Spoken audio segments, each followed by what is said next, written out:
Yes? Made for children. Made for children. And it's Population edited too much. Censored. Over-edited. No adult content. Poor dubbing. Canada's view on anime as childish, no matter what type of content it has. Yes, and the English voice sucks. Being dubbed for the United States while Canada has different laws. Lack of blood.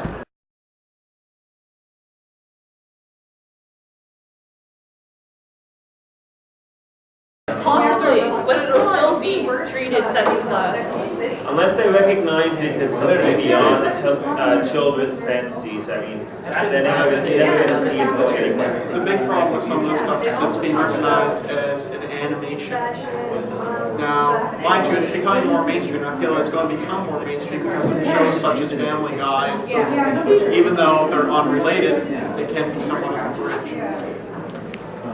Anyone else? And also that is the fact that animation, you can find movies of all type of movies, but you will not find in the theaters Japanese anime movies. You never find it. They play anime, and that's about it. I know, but if you can find one there, I could be interested in. But we can. Well, that one sucked, right? That's horrible. That was so horrible that you will suffer just hearing the voices. No, his catchphrase. That's Okay, yeah. Sort of agree with what he was saying. People view it as basically cartoons, and they think like, oh, it's not important or it's childish, or they think it's just plain stupid. My family see it as the same thing. They first have to tell the difference between Avatar and something like Beyblade and Teen Titans and Totally Spies. There's three different things, like Japanese comics, anime. Avatar is a cartoon, but Japanese, it is a good cartoon. Primarily oriented towards children, but it's correctly put into conversation with trying to put an adult humor in as well, so that the adults don't mind sitting down watching this.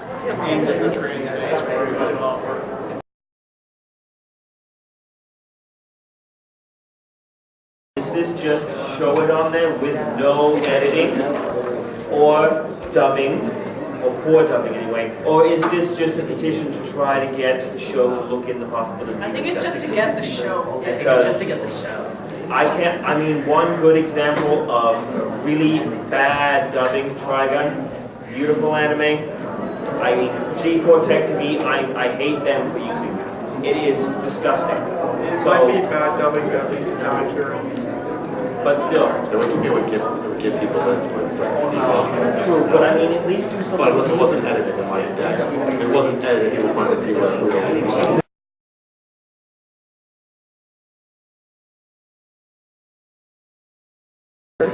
Yes, there's an anime called Giga Darusitsumi. It's only in Japan. Like, why don't they bring it into North America? Because it wouldn't be profitable. It's not licensed. They didn't even finish in Japan. Sorry if I might interrupt, but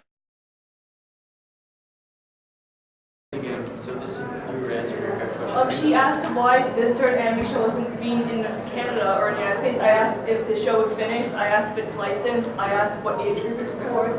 I asked how long is it, how is the opening and ending, and just what are the themes of the anime. It just has only 26 episodes. Did it finish yet? Yes. Recently? Yeah. So they haven't probably gotten the license, unless it's extremely popular like Death Note. It takes months or even years for them to get the license, and the Japanese company may ban us from getting the license. Okay. Well, it's like Inuyasha, except it doesn't have no nudity in it, and it's with dogs. So maybe we'll see it soon. Depends how popular it was. He's got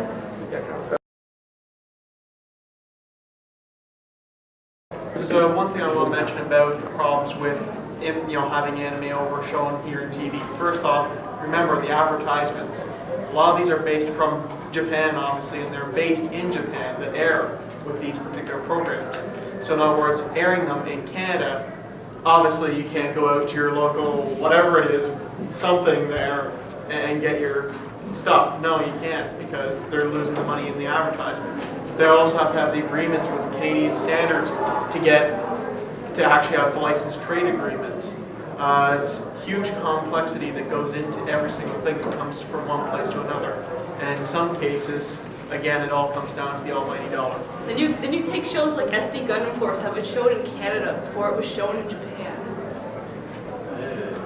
And we don't want to talk about SD Gundam Force.